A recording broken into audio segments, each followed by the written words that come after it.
Syaratnya sudah dipermudah dengan keluarnya putusan MK yang memudahkan setiap partai politik untuk bisa mengusung calonnya masing-masing, meramaikan dan juga berpartisipasi dalam pilkada yang akan digelar secara serentak pada November mendatang. Tapi hingga saat ini, hingga bahkan perpanjangan pendaftaran para cakada ditutup kemarin. Saat ini tercatat ada 41 daerah dengan penjabaran ada 1 provinsi, 35 kabupaten, dan 5 kota yang pilkadanya hanya diikuti oleh 1 pasangan saja. Artinya akan melawan kota kosong.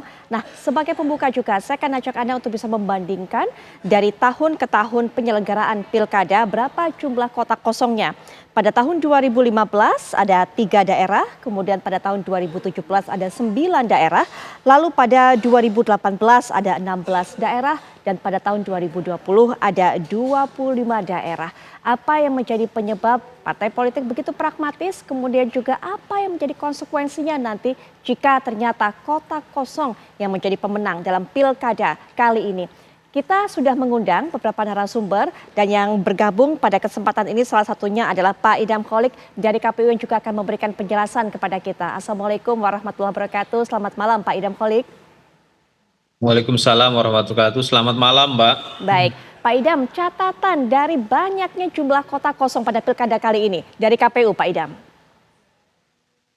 Sampai dengan berakhirnya masa perpanjangan pendaftaran, itu data pilkada dengan 1 pasangan calon kini sebanyak 41 wilayah. 1 di tingkat provinsi dan 40 di tingkat kabupaten kota. Yang awalnya adalah 43. Ya, yang 2 tersebut itu ada di Kabupaten Sitaro dan Kabupaten Puhowato. Kabupaten Sitaro ini adanya di Sulawesi Utara dan Kabupaten Puhowato ini ada di Provinsi Gorontalo. Dan berkenaan dengan banyaknya jumlah pilkada dengan 1 pasangan calon, KPU pada hari Selasa tanggal 10 September 2024 jam 15.00 telah diagendakan untuk berkonsultasi dengan pembentuk undang-undang dalam rapat dengar pendapat di Komisi 2 DPR RI.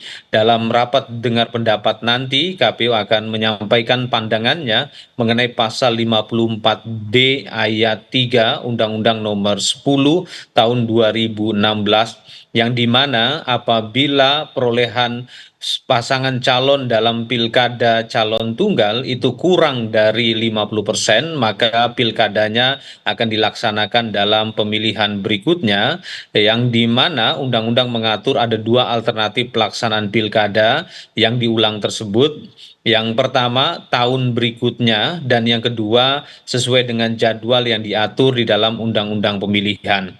Ya, untuk tahun berikutnya tentunya akan diselenggarakan pada akhir tahun 2025, sedangkan alternatif yang kedua dilaksanakan sesuai dengan jadwal yang diatur di undang-undang, itu artinya kembali kepada pasal 3 ayat 1 Undang-Undang Nomor 8 tahun 2015, di mana akan diselenggarakan 5 tahun ke depan. Tentunya berdasarkan hasil kajian KPU dan melihat esensi dari pilkada, bahwa pilkada adalah untuk kepentingan pembangunan daerah, dan kita ketahui kalau sekiranya yang menjabat itu adalah penjabat sementara dalam rentang waktu yang berkepanjangan, maka pemerintahan tidak akan efektif.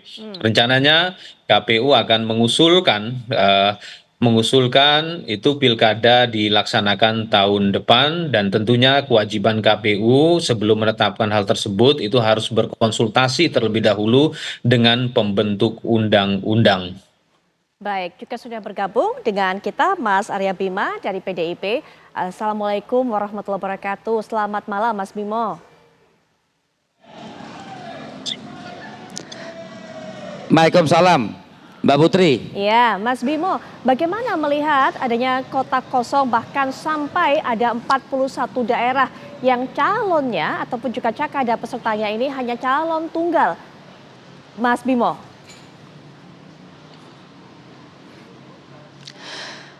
Begini Putri, mengenai fenomena kotak kosong ini memang beberapa calon PDI Perjuangan yang saat ini mencalonkan sebagai bupati maupun wakil bupati dan wali kota dan wakil wali kota juga muncul.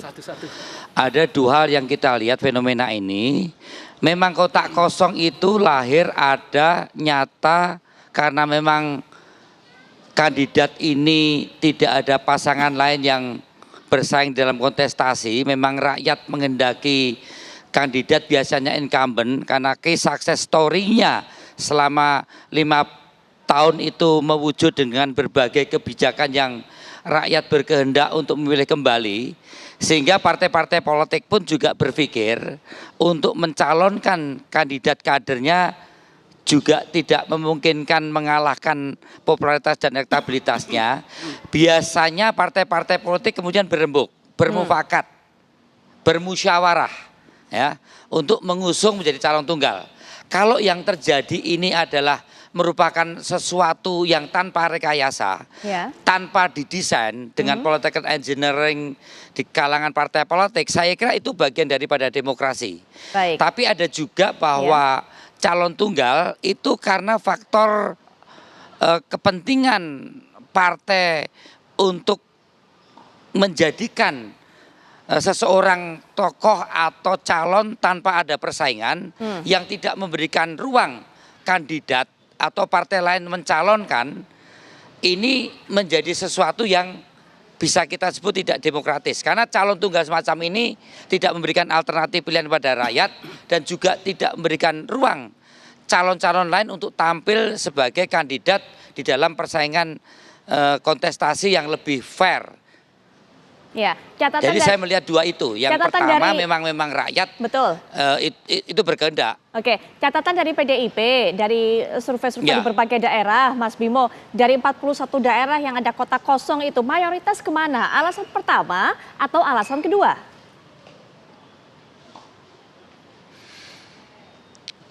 Kalau yang terjadi saat ini beberapa memang muncul karena yang bersangkutan adalah bupati incumbent atau wali kota incumbent yang memang mempunyai sukses story.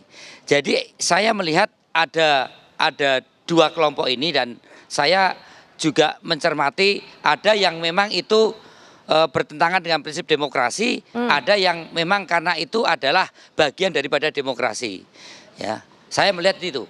Baik. Ada dua hal yang saya lihat dicermati oleh PDI Perjuangan, dan PDI Perjuangan melihat threshold yang diturunkan menjadi 7%, 7% ini menjadi sangat menarik. Hampir saja PDI Perjuangan hanya bisa mencalonkan kurang lebih 180 cakada dari 140 yang waktu itu kita mempunyai 20% threshold untuk bisa mencalonkan. Kemudian sulitnya mencarikan pasangan karena faktor tingginya threshold, hampir saja kita gagal mencalonkan cakada kita karena faktor threshold. Tapi karena ada perubahan keputusan Mahkamah Konstitusi, sekarang hampir sekitar 400 cakada kita bisa ikut berkontestasi. Oke, baik. Jadi saat ini kecil sebenarnya kalau kita banding dari 41 cakada dari 400, sekitar 425 pilkada yang ada di Indonesia. Ya, baik. Nah, kita sudah kedatangan para narasumber lainnya, sudah bergabung dengan saya tentunya sebagai pengamat politik. Sudah ada Bang Ray Rangkuti. Assalamualaikum warahmatullahi wabarakatuh, Bang Ray. Kemudian juga akan memberikan pandangannya, suaranya dari PKS. Nanti kita juga akan tanya. Waalaikumsalam, Bang Ray. Beliau ini sebagai juga anggota DPR Komisi 2 nanti, karena tadi sudah dikatakan oleh Pak Idam akan berkonsultasi juga ke Komisi 2. Sudah hadir bersama saya Bang Mardhani Alisera. Assalamualaikum warahmatullahi wabarakatuh. Malam Bang Mardhani. Bang Mardhani, bagaimana kemudian lihat hal ini? 41 kotak kosong padahal sudah dipermudah peraturannya bagi partai-partai untuk mengajukan calon lewat putusan MK. Tapi masih tinggi loh sebenarnya 41 ini. Angka 41 tinggi, Putri. Dan kita sedih. Karena demokrasi itu esensinya kontestasi. Memberikan lebih banyak pilihan buat masyarakat. Kalau di teori ekonomi makin banyak warung tuh makin kompetitif harganya. Dan makin ada kontestasi karya dan gagasan sama track record. Kami di Komisi 2 tentu mencermati ini. Dengan Idam dan teman-teman KPU kita sudah coba buka, tapi memang ada satu aturan di PKPU bahwa mereka yang sudah mendaftarkan secara bersama itu tidak bisa menarik kembali dukungannya kecuali atas kesepakatan bersama. Baik. Nah, nanti maksudnya mendudukan parpol ini entitas privat apa entitas publik. Kalau di entitas privat, misal saya privat, sudah Bang Rey dengan Putri udah bikin kesepakatan, saya nggak bisa menarik diri. Oke. Karena kita sudah buat kesepakatan kalau itu privat. Tapi kalau dia adalah entitas publik, sebetulnya tidak ada masalah. Karena dia lebih terikat kepada publik untuk mengadakan kontestasi yang baik.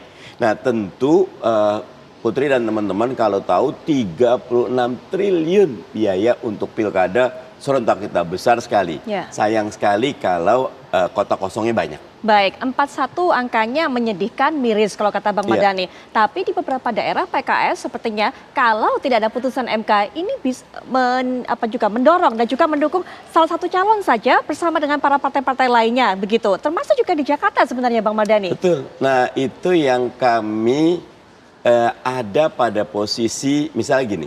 Kan keputusan MK itu 20 Agustus ya Put ya. Daftarnya 27. Ya. 1 minggu itu rata-rata koalisi itu sudah terbentuk. Kami sudah melakukan proses, ada yang pertengahan, ada yang 3/4 gitu loh. Kalau yang masih awal kita bisa tarik diri. Karena bagaimanapun ada etika. Nah, beberapa itu sudah separuh lebih.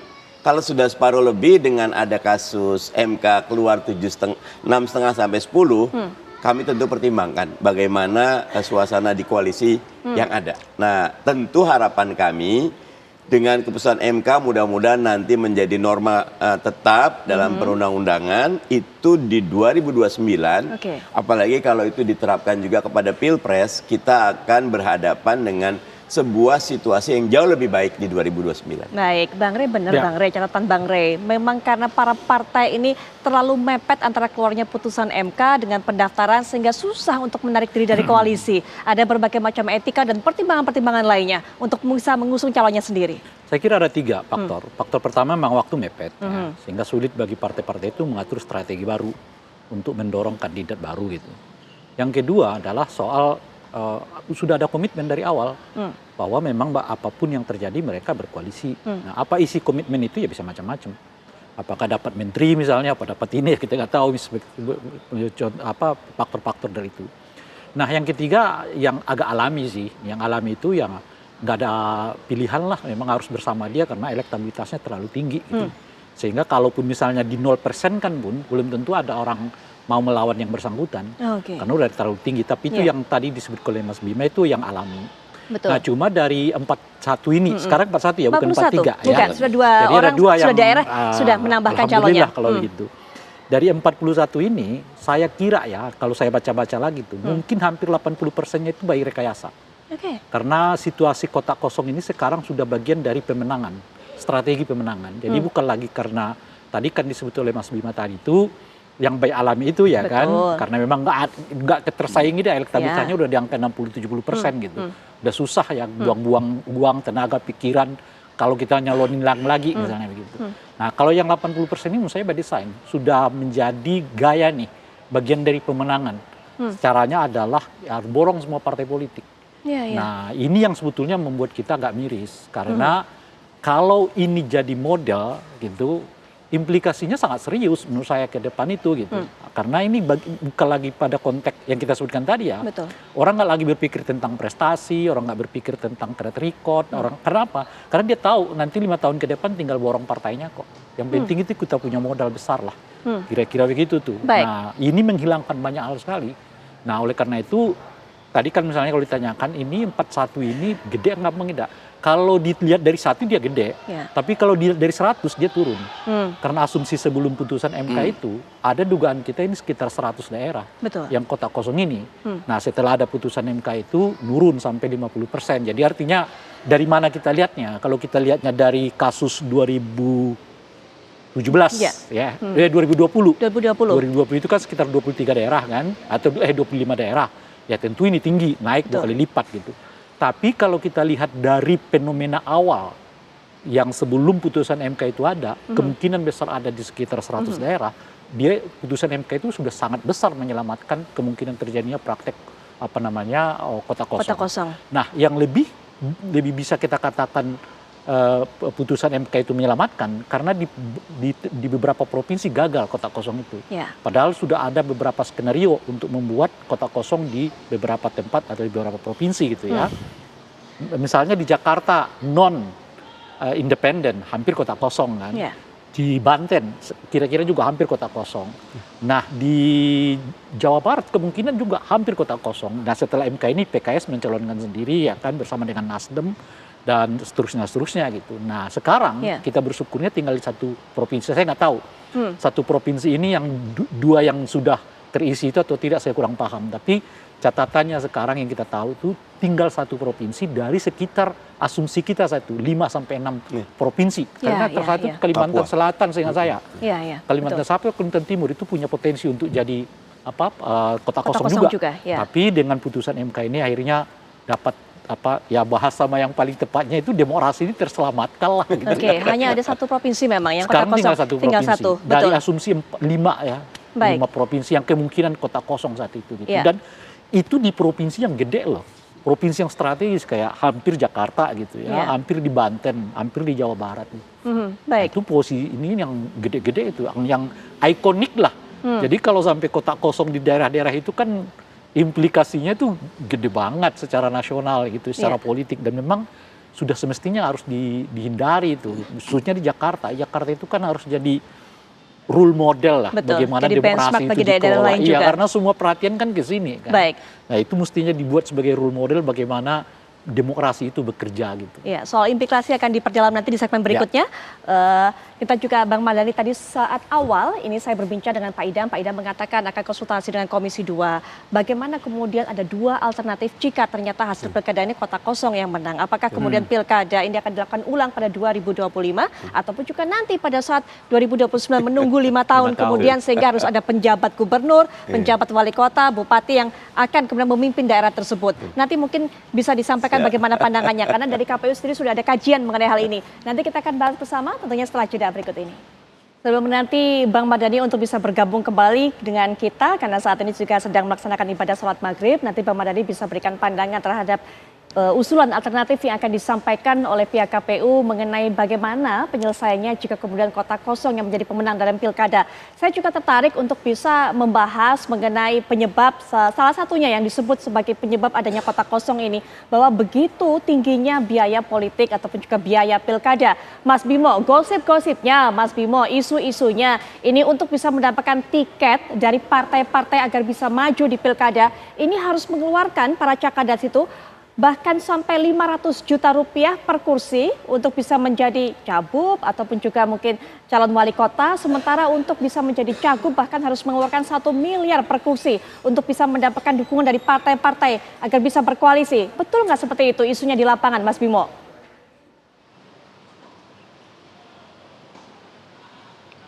Saya selaku Sekretaris Tim Des Pilkada PDI Perjuangan, kecenderungan untuk itu saya dengar ada, tapi dari PDI Perjuangan sendiri yang terkait dengan rekomendasi di mana itu langsung keputusan penjaringan itu dari daerah, penyaringan oleh Dewan Pimpinan Pusat dan langsung dipimpin Ketua Umum, tidak ada yang namanya jual beli rekomendasi.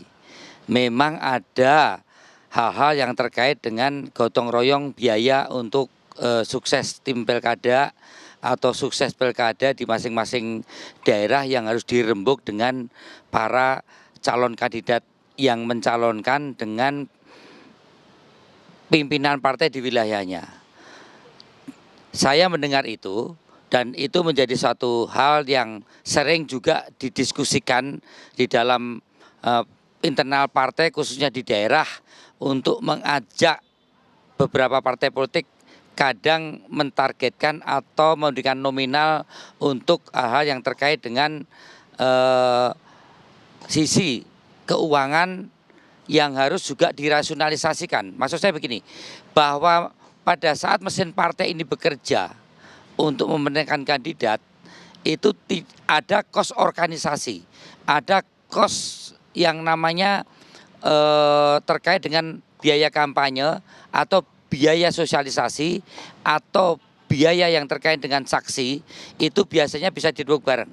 Tapi untuk hal yang terkait untuk mendapatkan rekomendasi seorang kandidat harus mengeluarkan uang yang tidak disertai berbagai perhitungan-perhitungan sebagai proses prasyarat untuk mencalonkan, baik itu proses kampanye maupun proses penghitungan suara pada saat kandidat harus mempunyai saksi-saksi yang harus dibiayai, itu tidak ada. Hanya yang terkait dengan operation cost untuk operasional selama pemilihan berlangsung. Saya kira itu. Oke. Saya menyambung terkait dengan tadi calon tunggal. Ya. Calon tunggal tidak bisa ya dibenarkan kalau itu tadi saya katakan bahwa itu akibat dari engineering politik, akibat dari rekayasa untuk menjadikan seseorang bersaing tanpa lawan, dan ada kecenderungan di sini biasanya di backup oleh kepentingan-kepentingan kapital atau kepentingan pemodal yang cenderung arahnya kemenangan itu tidak diorientasikan pada kepentingan publik tapi lebih pada kepentingan-kepentingan privat atau kepentingan modal. Kami di PDI Perjuangan setiap melakukan kaderisasi itu memprioritaskan kader-kader yang memang dipersiapkan untuk mengurus partai, kemudian kader-kader yang dipersiapkan untuk mengurus atau ditugaskan di fungsi legislatif, atau kader-kader yang memang mempunyai kompetensi teknokratik dipersiapkan di dalam persiapan sebagai calon kepala daerah. Dan kami melihat bahwa sangat bangga banyak kader-kader kita saat ini, bahkan kita mengusung sendiri bersaing dengan lawan-lawan atau partai-partai lain yang mengkeroyok kami, sebagai bukti bahwa fungsi partai sebagai rekrutmen pemimpin itu bisa kita buktikan. Tapi sekali lagi, apakah calon tunggal ini merupakan produk sistem atau ekses, itu memang harus kita cermati betul. Kalau itu produk sistem memang sesuatu yang tidak bisa dihindarkan. Kenapa calon tunggal muncul? Karena memang faktor popularitas dan faktor kompetensi dari seorang tokoh yang tidak bisa disaingkan atau dipersandingkan dalam kontestasi. Baik. Tapi yang memang harus kita hindari, nanti Bang Ray bisa menganalisis ini apakah ekses atau produk sistem harus kita atasi dalam undang-undang pilkada untuk periode ke depan harus seperti apa supaya rekayasa political engineering calon tunggal ini bisa tidak terjadi. Saya kira itu. Baik, Bang Ray silakan langsung saja ditanggapi. Termasuk juga Bang Ray, betulkah hal-hal tersebut terjadi di lapangan yang sempat saya sampaikan sehingga kemudian partai politik lebih memilih daripada calonnya harus keluar uang begitu banyak, lebih baik menerima uang dan juga bergabung bersama partai lainnya membentuk koalisi mengusung calon yang sama? Ya itu yang saya sebut tadi. Kalau by rekayasa itu mesti ada komitmen. Kalau rekayasa ya komitmennya apa ya bisa macam-macam. Apakah misalnya akan dapat bagian nanti gitu ya, atau mereka akan dapat konsensi, atau mereka memang ada di depan langsung bayar cash, itu macam-macam. Kalau itu bentuknya rekayasa gitu. Nah mungkin apakah akan lebih ringan biaya yang ke partai dengan mengakomodasi partai politik, atau lebih baik bersaing di hadapan publik? Kalau menurut saya sih lebih berat biayanya ke partai politik. Karena kalau kita dengar sekarang, kursi partai juga nggak mau dong kalau cuma 500 juta ya. Minimal satu sekarang tuh kursi-kursi partai. Jadi kalau dia di 8 M. Ya kan, kalau 10 M. Dan sebagainya gitu. Jadi menurut saya justru jauh lebih banyak biayanya kalau mengakumulasi partai politik. Kalau sekarang partai politiknya misalnya kita asumsikan lagi dengan 50 kepala daerah. Ya kan, kursinya ya kan. 50 kali 1 M aja udah 50 M. Kan tinggi sekali itu gitu. Nah belum lagi, dan dengan sendirinya biaya semua kebutuhan itu ditanggung oleh si calon. Beda kalau misalnya dia lahir dari proses yang natural ya. Nah saksi dari dia, ya baliho dari dia, ini tim pemenangan dari dia, ini semuanya. Jadi bisa-bisa ya seperti yang diduga tadi itu untuk pilkada kabupaten kota mungkin di atas 100 M minimal itu. Bahkan mulai jadi tuh mendekati 500 M ya, dan sebagainya gitu. Nah itu mahal tuh. Nah sebetulnya apakah ini efek dari sistem? Nah ini kan persoalannya kan begini. Dulu kita itu kan hampir tidak memperkenalkan ini, yang disebut dengan kotak kosong ini kan. Tapi tiba-tiba ada persoalan di lapangan. Pertama adalah sang kandidat memang betul-betul berhalangan ikut serta. Karena cuma ada 2. Gitu. Nah bagaimana cara mengatasinya? Kalau betul-betul cuma hanya ada satu pasangan calon, karena sudah masuk tahapan gitu. Nah begitu, nah muncullah ide yang sekarang disebut dengan kotak kosong. Dan harus dicermati ya, penggunaan kata kotak kosong itu sebetulnya penolakan. Itu. Kenapa kita sebut kotak kosong itu? Supaya kita cegah jangan sampai memang cuma ada satu, cuma ada tunggal gitu. Jadi sebetulnya pasangan tunggal ini mau tanda kutip ya, diremehkan posisinya dengan menghadapkan dengan kotak kosong. Malah sekarang mereka lebih merasa nyaman kalau dia melawan kotak kosong. Oke, Bang Mardhani juga, iya, Bang Mardhani juga mungkin temuan-temuan ini daerah, termasuk juga isunya ini yang juga terdengar adalah PKS, kemudian itu juga yang terjadi saat di Jakarta, ditawari sesuatu, termasuk juga ada hubungannya dengan bagaimana nanti bergabung dengan kabinet di pemerintahan berikutnya, sehingga akhirnya mengusung calon yang ada sekarang begitu, yaitu RK dan juga Suswono. Kalau PKS karena dari awal kita ingin maju kader dan melihat popularitas elektabilitas, diambil posisi wakil, kepada Mas Anies ditawarkan Ustadz Soebul Iman, tapi sampai waktu yang kita harapkan bisa segera terbentuk belum terbentuk. Kim mengusulkan mau nggak ke sini, tawarannya menarik. Kang RK juga kan kepala daerah berprestasi, dan PKS melihat ini bisa membawa Jakarta juga berprestasi, maka diambil opsi itu. Jadi buat PKS dengan Mas Anies bagus, dengan Ridwan Kamil bagus, tetapi yang saat itu datang proposalnya memang proposal yang Ridwan Kamil lebih cepat. Baik, Pak Idam, sebenarnya ada tidak aturan-aturan yang mengatur seperti ini, termasuk juga penggunaan money politik di fase-fase awal, apalagi tadi sudah sempat saya katakan di awal banyak isu berkembang, harus mengeluarkan duit yang begitu besar untuk bisa mendapatkan tiket rekomendasi dari partai-partai, Pak Idam. Undang-undang Pilkada mengatur secara jelas tentang larangan penerimaan imbalan dalam proses pencalonan oleh partai politik atau yang disebut dengan istilah kandidasi buying. Hal ini diatur di dalam pasal 47 ayat 1 Undang-Undang Nomor 8 tahun 2015. Kemudian di dalam pasal 187B Undang-Undang Nomor 10 tahun 2016 itu dijelaskan tentang sanksi pidananya mulai dari 36 bulan sampai dengan 72 bulan atau denda 300 juta sampai dengan 1 miliar. Jadi sanksinya sangat jelas sebenarnya, dan tentunya hal ini merupakan kewenangan atributif dari Bawaslu ya, karena memang Undang-Undang Pilkada memberikan kewenangan atributif kepada Bawaslu untuk melakukan pengawasan. Kami percaya rekan-rekan Bawaslu itu juga melakukan pengawasan terhadap proses kandidasi ini, dan sampai saat ini memang belum ada ya yang sekiranya memasuki proses penanganan hukum, dan ya kami yakin partai politik juga dapat mengetahui tentang norma-norma tersebut karena memang undang-undang pilkada diproses di DPR dan yang membuat juga para legislator. Baik, kita akan jeda sejenak. Nanti setelah jeda kita juga akan bahas mengenai bagaimana kelanjutannya jika ternyata kota kosong yang menang dalam pilkada-pilkada daerah. Sudah ada kajian dari KPU. Bang Mardhani nanti bisa berikan pandangan, tapi setelah jeda berikut ini. Kami segera kembali. Kita lanjutkan perbincangan. Bang Mardhani tadi sempat di awal, Pak Idam kemudian menyampaikan bahwa berdasarkan kajian KPU sebaiknya dilakukan pemilihan ulang. Tidak perlu menanti sampai 2029, tapi 2025 ketika memang ternyata di daerah tersebut ada kota kosong yang meraih kemenangan dalam pilkada. Catatan atau pandangan mengenai hal ini dari Bang Mardhani? Ya, yang pertama tentu opsinya dua. Ketika kota kosong, sebetulnya kalau dalam kata teknis kotaknya nggak kosong, kolom yang kosong. Betul. Karena nggak ada kotak yang dicoblos, nggak ada.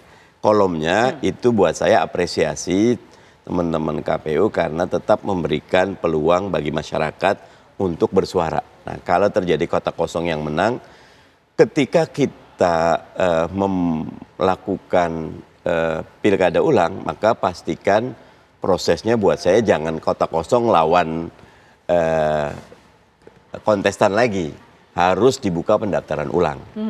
Ya, yang kedua, kalau kita mau 5 tahun kemudian diisi PJ, itu juga bukan sesuatu ide yang buruk ya, karena rata-rata PJ kalau pejabat tingkat madya atau pratama itu adalah birokrat yang punya kapasitas. Ketika 2020 ada kasus tuh kan ketika pilkada saat COVID. Dan beberapa PJ kepala daerah justru kinerja jauh lebih baik ketimbang bupati wali kotanya, karena sebagai birokrat dia tahu bagaimana menangani krisis COVID saat itu. Jadi kalau buat saya dua-dua ini selama dasarnya kuat tidak ada masalah. Baik, termasuk juga yang menjabat adalah penjabat gubernur, begitu? Buat saya nggak ada masalah, karena selama lagi-lagi tentu gubernur yang dipilih kalau ikut PJ kemarin tetap ada usulan dari DPRD, nanti dilihat mana yang paling tepat itu. Baik, mengenai hal ini nanti bisa diberikan pandangan juga oleh Pak Idam, tapi sebelumnya kita akan menuju ke rekan kami Zidin Duhan yang akan memberikan informasi kepada kita bagaimana pandangan dari masyarakat mengetahui hal ini bahwa hanya ada satu pasangan yang mengikuti pilkada di 41 daerah di tanah air. Silakan Duhan. Ya, Putri Viola dan juga pemirsa, benar sekali bahwa memang di beberapa daerah ini hanya ada satu pasangan yang nantinya akan mengikuti pilkada serentak di tahun 2024.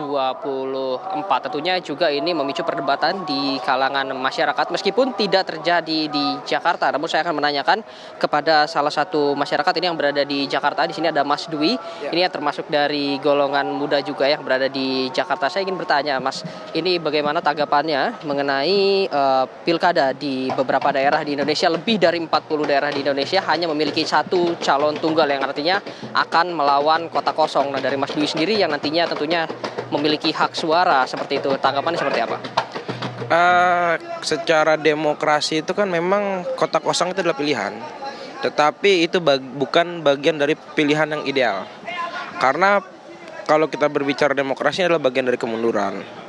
Karena yang namanya kontestasi itu tidak ada. Akhirnya calon itu tidak beradu argumen, tapi lebih menyampaikan visi misi yang bagi saya itu bagian dari kemunduran demokrasi itu sendiri. Sedangkan kita tahu terhalangnya beberapa kandidat ataupun beberapa orang karena memang faktor ambang batas itu. Dan juga saya rasa memang kos politik kos politik yang dalam artian untuk maju dalam sebagai kontestan cukup besar itu sendiri sih. Nah, dari anak muda sendiri melihat hal ini, adakah masukan yang ingin disampaikan, mengingat tadi juga sempat menyebutkan adanya kos politik yang tinggi seperti itu? Kalau kita kan sebenarnya anak muda ini kan bicara soal gagasan gitu, bicara soal adu argumen, gimana kita duduk bersama kandidat-kandidat itu ya kita menyampaikan apa yang kita inginkan dan sebagainya. Tapi kita bicara kos politik kembali lagi, ini bicara soal rasional politik, dan pada faktanya kondisi politik Indonesia hari ini membutuhkan biaya kos yang sangat tinggi itu loh, sehingga kemajuan dalam artian anak muda untuk bisa berkontestasi tanpa bantuan ekonomi yang sangat tinggi ini saya rasa itu nihil gitu loh, sehingga kita tidak lagi mengedepankan gagasan. Sedangkan anak muda ini kan bicara bertarung soal gagasan, dan keterbatasan kita adalah keterbatasan ekonomi itu sendiri sehingga kita nggak bisa maju loh gitu loh. Oke, jadi jika nantinya kos politik bisa ditekan menjadi lebih rendah, artinya anak muda juga memiliki kesempatan lebih tinggi untuk berkontestasi di politik sehingga mengurangi resiko-resiko untuk suatu pasangan maju tunggal melawan kota kosong seperti itu. Dalam sudut pandang saya mungkin itu bagian dari proses ya.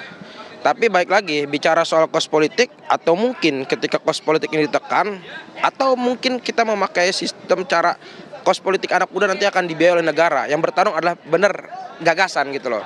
Sehingga anak muda itu berani bertarung, sampaikan visi misi itu sendiri.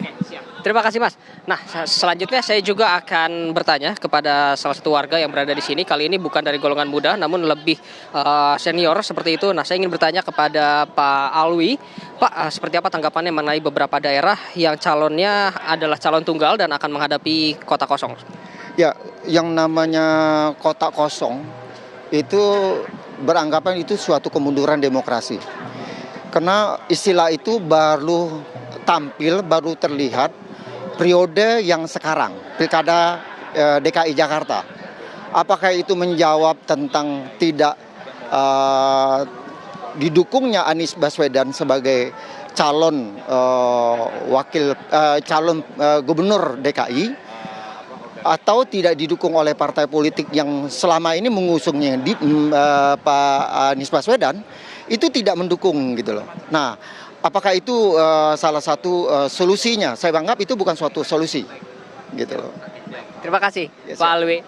Ya, Putri Viola dan juga pemirsa, itu dia tanggapan dari beberapa masyarakat yang berada di Jakarta yang memang menyebut ini merupakan suatu kemunduran dalam demokrasi yang mana dengan adanya batasan ini membuat beberapa pihak ini tidak dapat mencalonkan sehingga membuat politik atau demokrasi yang berada di Indonesia ini tidak semenarik atau tidak seramai dulu lagi. Untuk sementara itu informasi yang dapat kami sampaikan, saya kembalikan ke studio.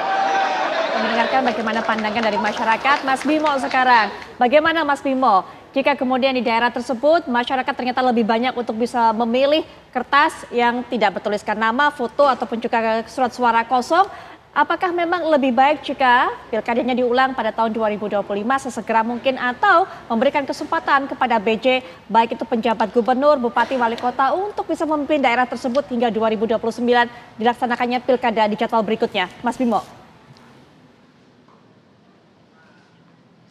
Ya, itu sesuai dengan aturan yang ada, Mbak Putri. Tapi catatan bahwa kalau kotak kosong yang akhirnya menang itu menunjukkan bahwa calon tunggal ini hasil rekayasa. Calon tunggal ini hasil kong kaling kong elit dengan partai politik di daerah yang tidak memberikan ruang partai politik atau kandidat lain untuk bersaing. Rakyat akhirnya menunjukkan ekspresinya melawan kandidat calon tunggal dengan memenangkan kotak kosong. Ini menunjukkan sebagai bentuk satu kemunduran demokrasi. Tapi kalau kotak kosong itu adalah suatu yang alami, yang original rakyat, pasti tidak akan menang kotak kosong. Inilah yang saya katakan, apakah ini ekses atau ini produk dari satu sistem yang kita buat.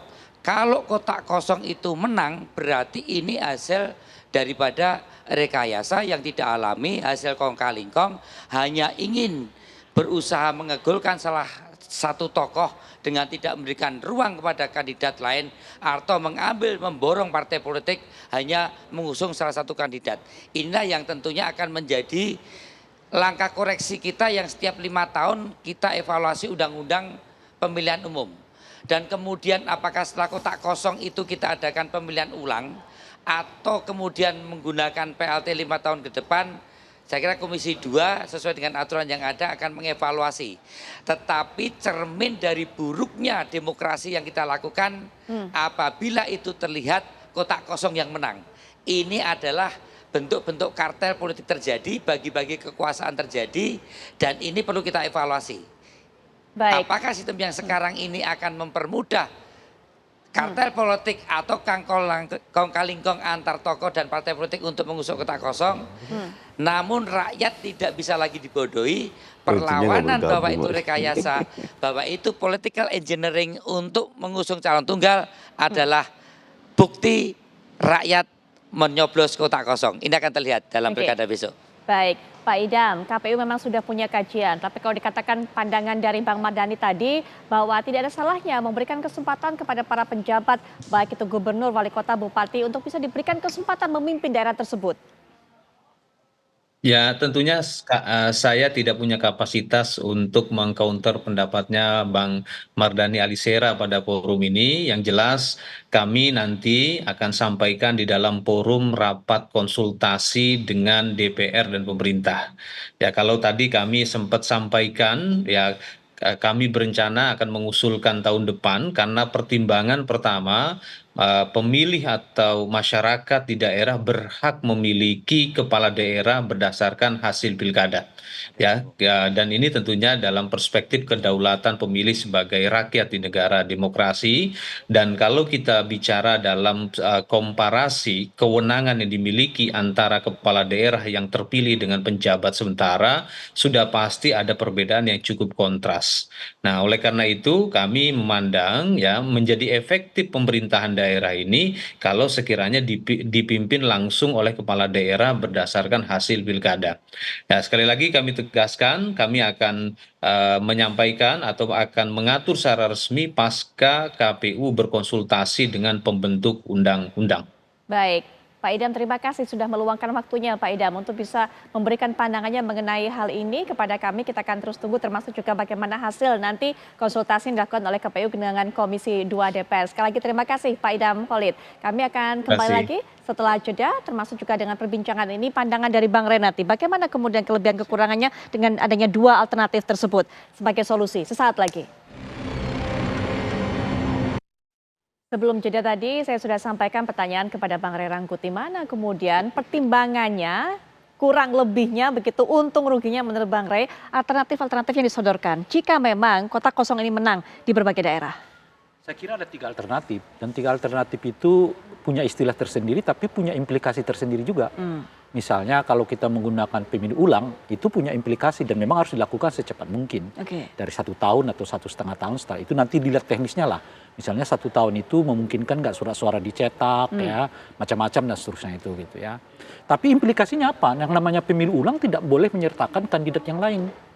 Jadi tetap aja si kandidat yang sama dengan kotak kosongnya diadu lagi gitu loh. Namanya pilkada ulang tuh. Nah tapi kalau kita mau katakan pilkada yang dipercepat. Ya itu bisa 2 tahun setelahnya gitu ya, setelah pilkada itu. Nah itu artinya memungkinkan untuk merekrut lagi calon-calon. Artinya pilkada yang dipercepat itu seperti pilkada normal, cuman waktunya dipercepat. Yang mestinya 5 tahun menjadi 2 tahun kan, misalnya begitu ya. Dan yang ketiga ya normal, yang normal itu ya 5 tahun seperti yang disebut ketahui oleh Pak Mardhani Alisera. Nah kalau normal ya semuanya normal seperti yang kita alami saat ini gitu. Dan pemilu normal itu boleh jadi kotak kosong juga masih terjadi gitu. Nah ini yang mana yang mau dipakai? Kalau konteksnya 1 tahun tapi istilah yang dipergunakan pemilu ulang ya itu sama dengan sama aja dengan pasangan ini ngadu dengan apa namanya kotak kosong lagi gitu. Nah, kalau kita mau yang lebih baik supaya ada tandemnya yang lebih manusia gitu loh, kira-kira bukan kotak kosong gitu. Saya kira istilah yang bisa dipergunakan itu adalah pilkada yang dipercepat. Bagaimana dengan pertimbangan kajian dari KPU bahwa para warga ini masyarakat berhak untuk mendapatkan pemimpin oleh sosok yang bisa yang dipilihnya? Ya itu makanya kalau Anda mau pakai pemilu ulang, ya dia tetap lawan kotak kosong karena memungkinkan kandidat lain untuk masuk, hanya mengulang kembali 2 kontestan ini gitu. Satu kontestan dengan kotak kosong ini, namanya pilkada ulang kan. Nah sudah hampir bisa dipastikan lah kotak kosong si orangnya bakal menang, orang nggak akan mau pemilik kotak kosongnya kan. Nah tapi kalau kita mau supaya kotak kosong ini dihindari gitu ya, sebaiknya menurut saya pilkada normal tapi yang dipercepat. Dan oleh karena itu saya menawarkan bukan setahun, 2 tahun setelah pilkada. Nah itu satu. Nah yang kedua saya setuju tadi dengan Pak Mardhani Alisera, jangan dikampanyekan bahwa kalau kotak kosong ini menang kita akan dapat PJ. Itu akan lebih buruk daerah itu daripada kepala daerah yang dipilih melalui pilkada. Loh kalau dia cuma beraninya melawan kotak kosong itu berarti tidak boleh jadi tidak lebih baik dia dari PJ itu. Dia cuma ini kan ya kandidat-kandidat yang melawan kotak kosong ini menurut saya bukan petarung. Ya, kalau dia petarung kan mestinya dia datang ke daerah itu nantang nih yang mana yang paling kuat di daerah ini kan gitu. Atau setidaknya setara lah sama dia. Tapi kalau dia melawan kotak kosong, memang dia bukan petarung. Nah, apakah seorang kepala daerah yang bukan petarung akan lebih baik dari PJ gitu loh. Nah, oleh karena itu saya sendiri dalam posisi sedang mengkampanyekan 2 hal. Pertama adalah datang ke TPS, ya kan?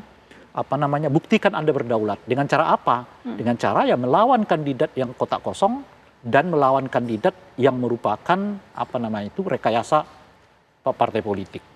Nah itu buktinya pilkada ini harus jadi wahana di mana orang memperteguh kedaulatannya dirinya. Kalau Anda main-main dengan rakyat ya rakyat akan membalasnya dengan cara yang juga keras, kuat gitu. Nah saya dalam posisi sekarang mengkampanyekan itu supaya jadi jangan golput. Kalau Anda golput ya itu 41 itu dengan sangat mudah memenangkan dan ini akan jadi tren. Jadi 2024 sekarang 41 boleh jadi 2029 lebih banyak 2 kali lipat lagi. Lama-lama pilkadanya juga nggak terlalu perlu lagi gitu. Nah oleh karena itu rakyat harus datang ke TPS bahwa buktikan kita yang berdaulat sebagai rakyat dengan cara apa? Mengingatkan kandidat yang mau borong partai atau partai politik yang mau diborong bahwa mereka bukanlah penentu di Republik ini, yang menentukan tetap adalah rakyat. Gitu. Baik, di waktu yang terbatas ini kami hanya bisa memberikan kesempatan kepada baik Mas Bimo ataupun juga Bang Mardhani untuk bisa memberikan pernyataan penutup. Mas Bimo terlebih dahulu, silakan Mas Bimo. Ya, kita ingat kembali ya kenapa pemilu atau pilkada itu tidak dipilih oleh DPRD di tingkatan kota, kabupaten, atau provinsi. Waktu itu kan kita sepakat bahwa bagaimana pilkada ini menjadi hajatan rakyat, bukan hajatan elit di dalam lingkup DPRD, kota, kabupaten, atau provinsi. Nah, kalau sudah menjadi hajatan rakyat, ya mari pilkada ini menjadi hajatan rakyat. Partai politiknya hanya sebagai pengusung yang punya hajatan rakyat. Kalau kemudian kotak kosong menang, itu berarti perlawanan rakyat, tidak pemilu pilkada tidak menjadi hajatan rakyat, tapi hajatan partai politik atau hajatan elit yang kemudian rakyat memberontak atau melawan dengan menang kotak kosong. Saya kira itulah yang menjadi refleksi bagaimana kotak kosong akan menang dalam pilkada ke depan. Maka jangan main-main dengan rakyat, karena rakyat dari pilkada ke pilkada sudah semakin cerdas, maka elit pun juga harus semakin matang dan dewasa dalam memaknai kenapa kita akhirnya menggunakan pemilihan rakyat atau pemilihan langsung dalam pilkada. Saya kira itu. Baik, terakhir Bang Mardhani, silakan. Kita ini lagi kena middle income trap countries ya. Jebakan negara berpenghasilan menengah lama sekali dari zaman Soeharto. Kita memerlukan pemimpin yang merit system, punya kapasitas, punya integritas, dan itu MK sudah bagus dengan menurunkan. Nah, karena itu kalau ada kotak kosong, saya setuju, hukum saja. Biar nanti menjadi catatan bagi semua partai politik bahwa rakyat itu tidak tidur. Baik. Bahwa mereka itu harus betul-betul bekerja buat rakyat. Jangan bekerja untuk kepentingan sesaat. Begitu. Hukum saja, maksudnya konsekuensinya dalam bentuk? Ya pilih kotak kosong. Itu salah satu bentuk hukumannya. Nah, nanti kalau tadi Mas Bimo tiba-tiba dari 41 tuh 38 menang kotak kosong. Gitu. Berarti saya agak setuju sama Mas Bimo. Yang 3 itu berarti memang punya kapasitas, punya popularitas. Tapi yang 38 ini rekayasa, dihukum aja. Biar baik. apa? Biar semua tahu negeri ini bukan punya elit, bukan punya parpol. Rakyat punya hak. 36 triliun loh Putri. Wah, gede banget itu. Kalau begitu nggak usah pilkada istilahnya. Bikin puskesmas, bikin sekolah, bikin pabrik, pekerjaan, kelas menengah kita turun semua gitu loh. Baik. Saatnya rakyat berani. Oleh karena itu jangan golput, datang ke TPS. Oke, baik. Bang Mardhani terima kasih, Bang Ray Rangkuti juga terima kasih, Mas Bimo juga terima kasih. Meluangkan waktunya untuk bisa memberikan pandangannya mengenai hal ini dalam perbincangan di Apa Kabar Indonesia Malam. Setelah jeda, Ken Ana juga akan kembali dengan rangkaian informasi menarik lainnya. Ya, betul sekali Putri Viola dan juga pemirsa. Apa kabar Indonesia Malam? Kami tentu masih akan menemani Anda pemirsa. Kami juga masih memiliki informasi yang menarik. Setelah dilantik menjadi wakil rakyat, sejumlah anggota Dewan periode 2024-2029 ramai-ramai menggadaikan surat keputusan atau SK. Sesaat lagi selengkapnya untuk Anda.